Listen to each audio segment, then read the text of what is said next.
I love Zacchaeus. How about you? There's something about Zacchaeus I absolutely, positively love. Why? Today's gospel is my second favorite gospel story in all of the four gospels. There's something about Zacchaeus that I just love. I've said that before, haven't I? So what is it about Zacchaeus? When we think of Zacchaeus, what do we think of? What do we think of? He's short. That's usually what we remember about Zacchaeus. And because he's short, he does some climbing. Because he does some climbing, he is able to see. Because he's able to see, why he's invited to come down. And because he comes down, he is able to welcome. And because he is welcoming, why we are told Zacchaeus is filled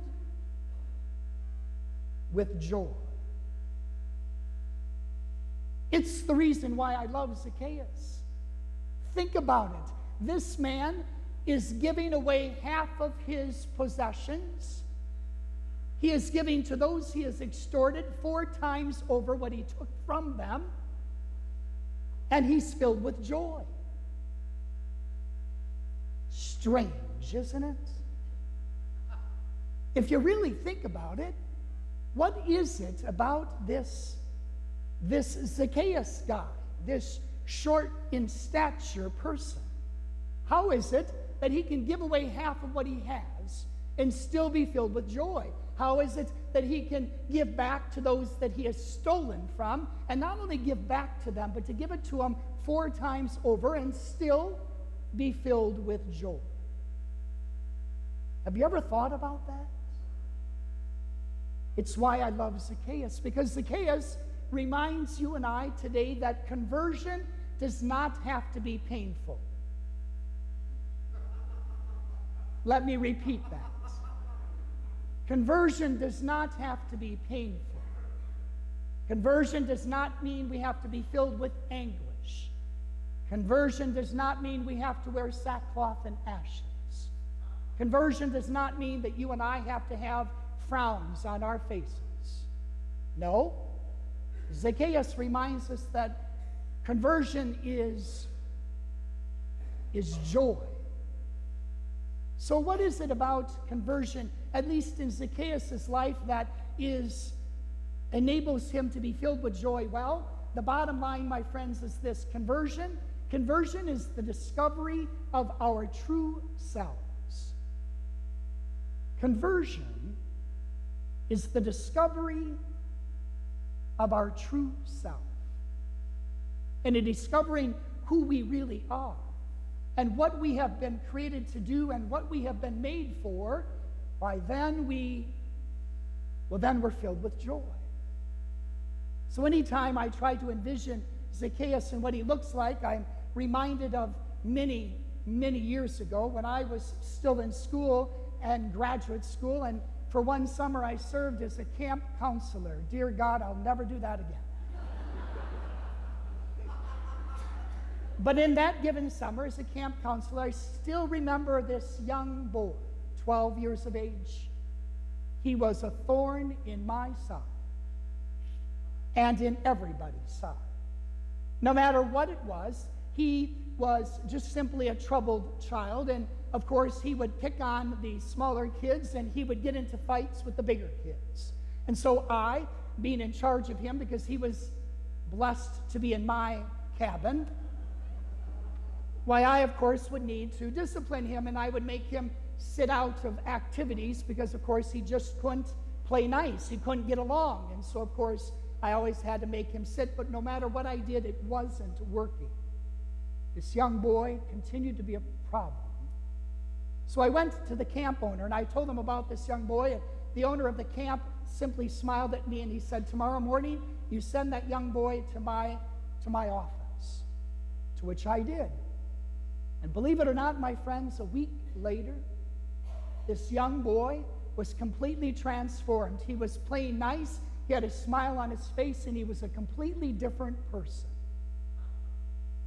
And I thought, wow, So inquiring minds want to know. I went to the owner of the camp and I said, what did you do? What did you do to this young man that enabled him to turn from this bully to those who were smaller and a fighter to those who were bigger than he and couldn't play nice? And how is it that you transformed this young boy? And the owner of the camp smiled at me and he said, well, it's a story that happens over and over again. He said, when you sent me that young boy to my office that morning, he said I was already in my car.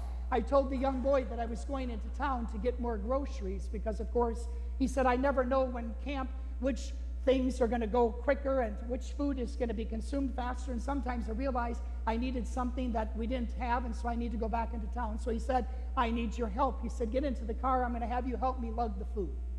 And on the way into town, he talked to the young boy, and he said to the young boy, you know, it happens every year. I never quite know what food the kids like, and so, of course, all of a sudden, after a couple of days, I find out that I don't have enough of this, or I have too much of that. But he said, nonetheless, I'm going to help you have you help me lug the food. And he said, if you can come up with any ideas of how to solve this problem, let me know. We're already on the way back home from the store.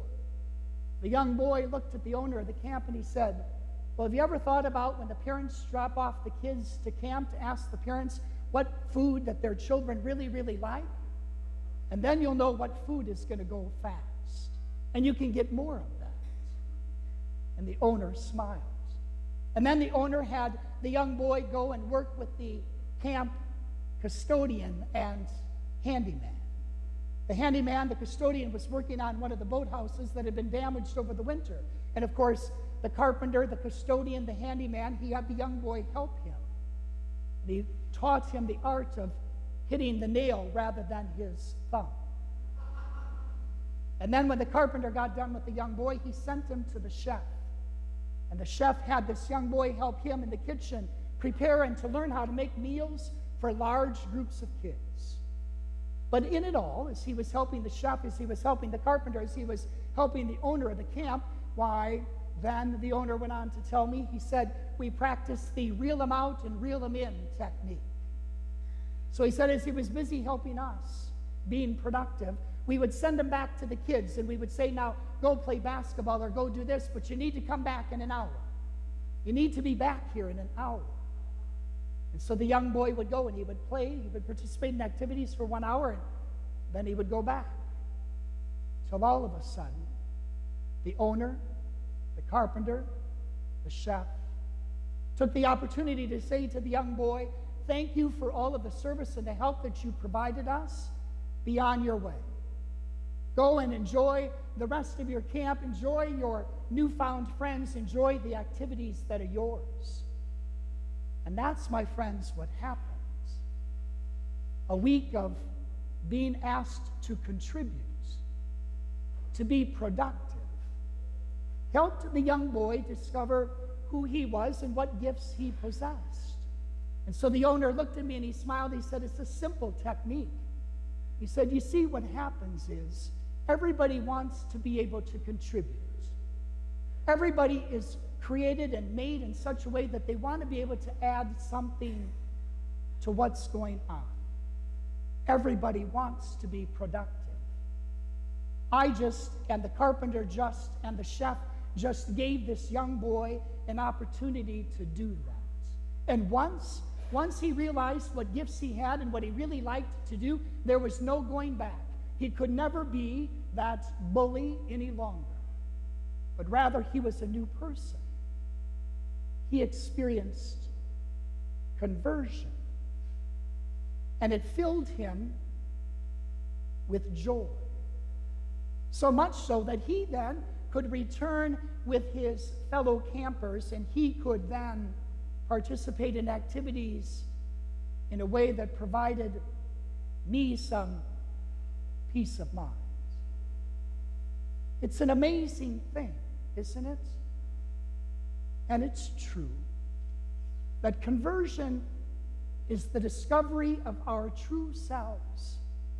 So the book of wisdom tells us today that God, your presence is found in every living thing. And so it's what Zacchaeus came to realize.